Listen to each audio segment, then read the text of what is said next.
Welcome to this short video. This one is on landscape photography. It's part of the series that I have filmed to do with advanced photography concepts and techniques relating to different fields of photography. And as I mentioned, this one is specifically about landscape photography. So landscape photography is the art of capturing pictures of nature and the outdoors in a way that brings your viewer into the scene. So similar to portrait photography, how portrait photography tells the story of a person, landscape photography tells the story of that place or that scene that you were taking a photograph of, that landscape. So not to be confused between landscape and portrait orientation, whether it's sideways or portrait. I'll get into that in a minute, because a portrait is a photo of a person. It doesn't matter if it's orientated this way or this way. Same with a landscape. A landscape is a photograph of a landscape. It doesn't matter if it's orientated this way or this way. Landscape photography is telling the story of a scene or a location. So as a landscape photographer, your goal is to not just to take a pretty photo of that place or that scene, but to tell the story and to make the viewer feel like they are present at that location. So in order to do this, there are 6 key concepts that you need to consider, and there's a bit of overlap with some of these, with some of the other areas and fields of photography, and as you start to learn about how they relate to the different fields, you'll start to develop a stronger understanding of each of them individually. As they relate to landscape photography, we have depth of field, focal length, lighting, shutter speed, composition, and camera angle. So depth of field in relation to landscape photography. Well, typically landscape photographers use a large depth of field. This is because they're taking a photo of a large scene and they want all of that scene to be in focus. So if you look at this example here, a large depth of field has been used so that you can see all the details in the foreground, but also all the way to the background. So the whole image is in focus. You don't have blurred out parts of the image because the photographer wants you to see everything in that scene. But sometimes a shallow depth of field might be used to create that background blur, and the photographer might have a creative reason for why they want to do that. And you might find this example here an appealing way of using shallow depth of field in landscape photography.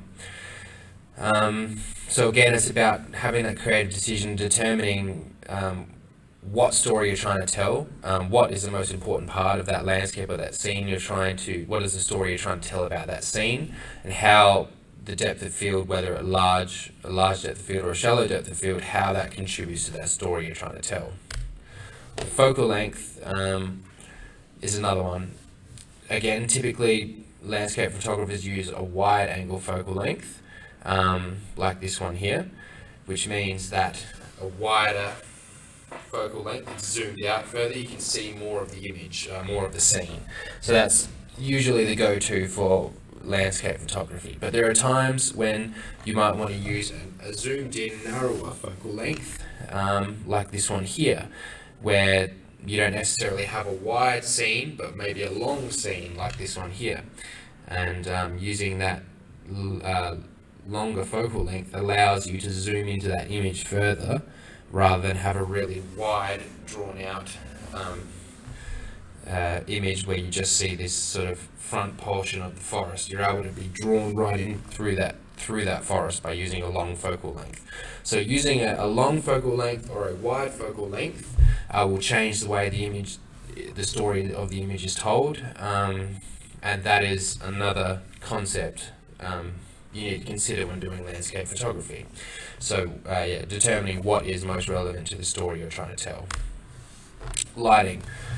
So landscape photography, typically, is taken outdoors. So you're beholden to the lighting that's available to you outside at the time. So typically landscape photographers will take photos at either sunrise or sunset, and that's just I won't get into it too much, but that's just essentially the best time to take photos, because it's the time when the sun is at a point in the sky where it creates the nicest light in the air and the atmosphere. So you can get really soft light like this in the morning, or really harsh, also soft, but like bolder colors at sunset. So knowing about what times of day to take photographs and how you can use light in an image creatively to to contribute to the story that you're trying to tell is how lighting can be used in landscape photography. So if you look at this example here, obviously the photographer is trying to, in my interpretation, the photographer is trying to tell a story of waking up in the morning, living on the farm. There's dew drops on the grass. It's a fresh, sort of chilly morning. The sun's shining through the clouds in the sunrise. You're about to walk out and go and do the tasks or the chores that you're doing for the day on the farm. That's the sort of story that's being told through this image. And mainly the strongest thing that's telling that story in this image is the lighting and the way the lighting has been used to contribute to that story. In this image here, it might well be captured at night time or just very late in the day that it's so dark. So yeah, the lighting is created by the clouds and the brightness in the sky, but there's also the contributing factor of the fact that it's a photograph of a lake or a river, and there's that reflection that creates that extra element of interest in the image. So knowing that yes, your light source itself can create interest in the image, like this one here, but also knowing that you can creatively add light into the image through other ways, through reflections and through other things like that can affect the story that's told in your image.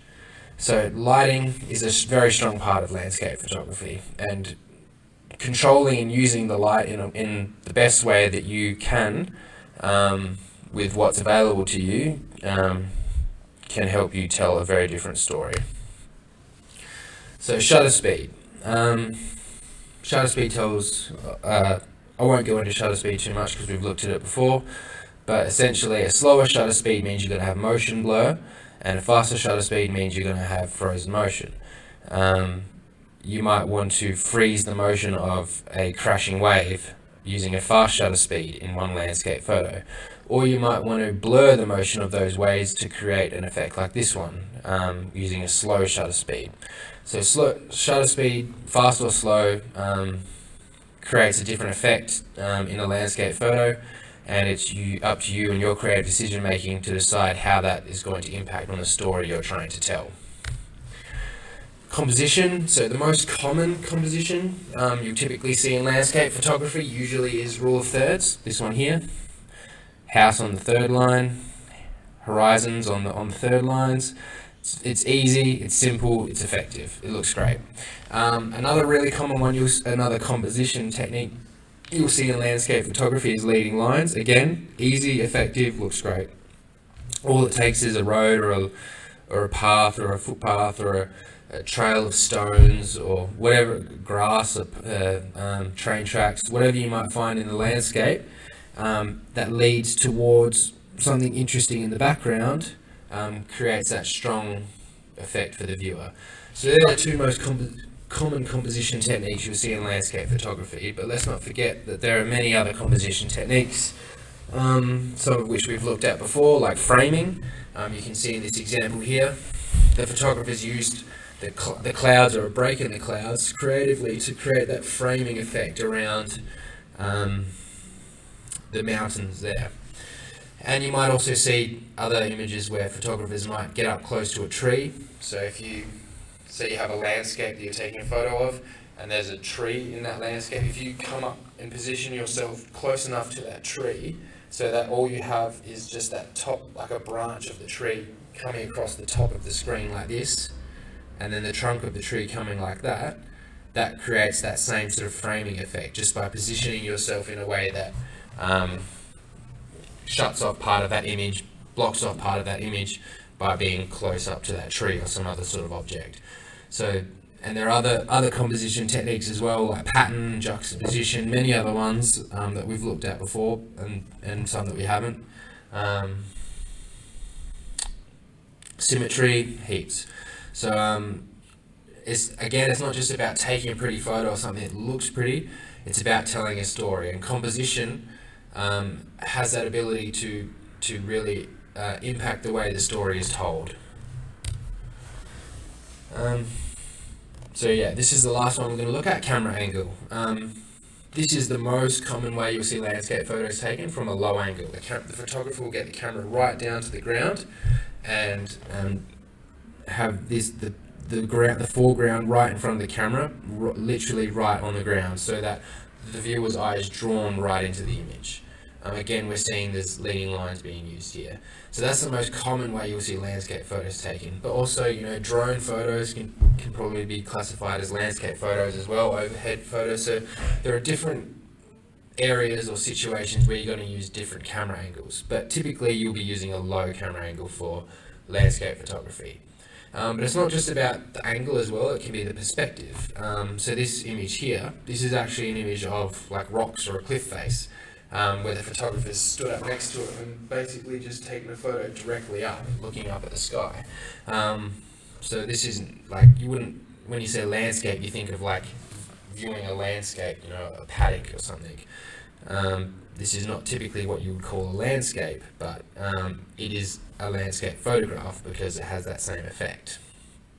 So yeah, changing the camera angle, changing the position, changing the angle and the perspective can also tell a very different story. And experimenting with those things sometimes is the best way to work out what's best for the story that you're trying to tell. So just to summarize, we had depth of field. Are you using a shallow depth of field to blur parts of the image, or are you using a large depth of field to have more of the image in focus? Are you using a wide angle to have a wider field of view but doesn't necessarily go back as far? Or are you using a long focal length that isn't as wide but will go further into the image? And how will those differences affect the story that you're trying to tell? Lighting. What time of day are you taking photographs? Where is the light? Is the sun going to be in the photograph? Is it going to be behind you? How is that going to affect the shadows in the image? And then are there reflections? Are there other ways that you can creatively use light sources to affect the story that's being told in your image? Shutter speed, slow shutter speed, motion blur creates this sort of effect. Fast shutter speed, frozen motion has a very different effect. Composition, most commonly leading lines, rule of thirds. These ones are easy and simple to do, and they're very effective, but don't forget some of the other ones we've looked at in the past, because they can be equally as strong. And then camera angles, typically you're going to be right down low, using a low camera angle, but don't be afraid to experiment with different perspectives. So these are the 6 key concepts of landscape photography. As I said, many of these concepts relate to other fields and will be discussed in other videos, so please feel free to watch those to gain a stronger understanding of these concepts and how they relate to other areas of photography. Thank you for watching this video on landscape photography. I hope you find it helpful.